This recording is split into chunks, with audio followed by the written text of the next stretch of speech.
భూపాలపల్లి మున్సిపాలిటీలో విధులు నిర్వహిస్తున్న మున్సిపల్ కార్మికుడు చనిపోవడంతో మృతుని కుటుంబ సభ్యులు బంధువులు న్యాయం చేయాలంటూ కలెక్టరేట్లో ఆందోళన చేపట్టారు. దీంతో భూపాలపల్లిలో ఉద్రిక్త వాతావరణం నెలకొంది.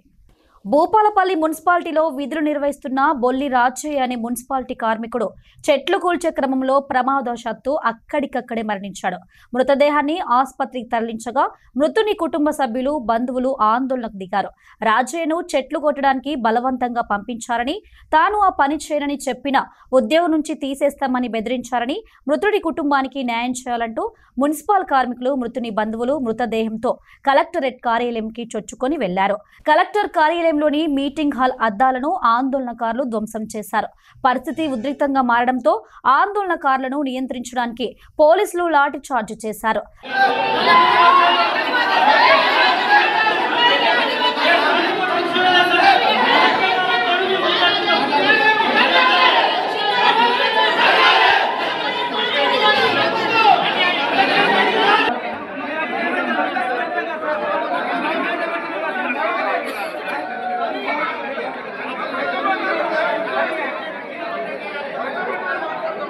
ఆందోళనకారులకు మద్దతుగా వివిధ రాజకీయ పార్టీలు, ప్రజా సంఘాల నాయకులు మద్దతు తెలిపారు.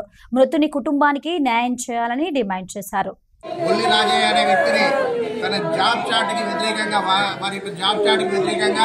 అక్రమ పద్ధతిలో ఇంట్లో జ్వరం వచ్చిందని పడుకున్న వ్యక్తిని బలవంతంగా పిలిపించి విధులకు తప్పించి ఎక్కడైతే ఇద్దరు ఉండాల్సిన చోట ఒక్క వ్యక్తినే పెట్టి సింగరేణి ఏరియాలో మన మున్సిపాలిటీకి సంబంధం లేని ఏరియాలో అక్రమంగా పనిచేయడం వల్ల అతను ఎట్లా చనిపోయిండో ఇప్పటికీ ఎవరు గుర్తుపట్టలేని స్థితిలో ఉన్నారు.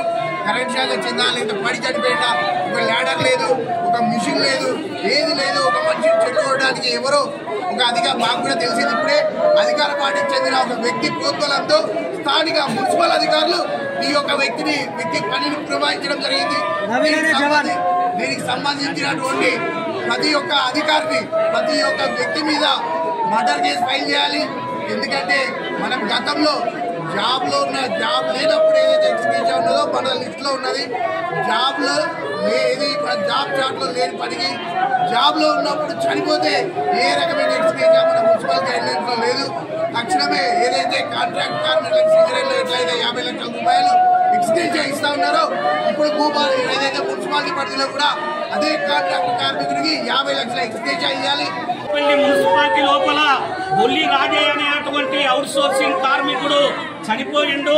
జాబ్ షాట్లో లేనటువంటి పనిని ఆ కార్మికునికి ఒక్కరికే అప్పగించడం వల్ల ఆడ చెట్టు పోతుంటే ఆ చెట్టు మీద పడ్డదా, కరెంటు సర్క్యూట్ అయిందా, లేకుంటే స్ట్రోక్ వచ్చిందా, ఎట్లా చనిపోయిండు ఏందనే దానికి చూసినటువంటి వ్యక్తులు కూడా ఎవరు లేరు.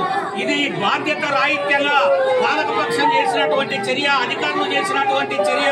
ఇప్పుడే జేసీ మేడం గారు చెప్పిండ్రు రూల్ ప్రకారం ఇస్తామని. ఈ ఆందోళనను మేము విరమించేది లేదు, ఇది నిరవాధికంగా కొనసాగిస్తాం. 50 లక్షల రూపాయల ఎక్స్గ్రేషియా బొల్లి రాజయ్యకి ఇవ్వాలని సిఐటిగా మేము విజ్ఞప్తి చేస్తా ఉన్నాం. అదేవిధంగా కుటుంబంలో ఒకరికి ఉద్యోగం ఇవ్వాలి.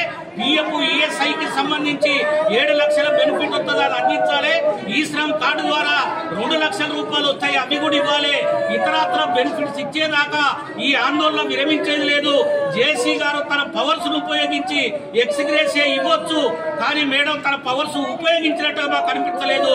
ఇప్పటికైనా మేడం గారు కలెక్టర్ తో మాట్లాడి స్పష్టంగా ఎక్స్గ్రేషియా గురించి ప్రకటించేదాకా ఈ ఆందోళన ఆగదని చెప్పి మేము తెలియజేస్తాం. మృతుని కుటుంబానికి న్యాయం జరిగేలా వారికి బెనిఫిట్స్ కల్పిస్తామని అధికారులు హామీ ఇవ్వడంతో ఆందోళన చేస్తున్న వారు ధర్నాను విరమింపజేశారు.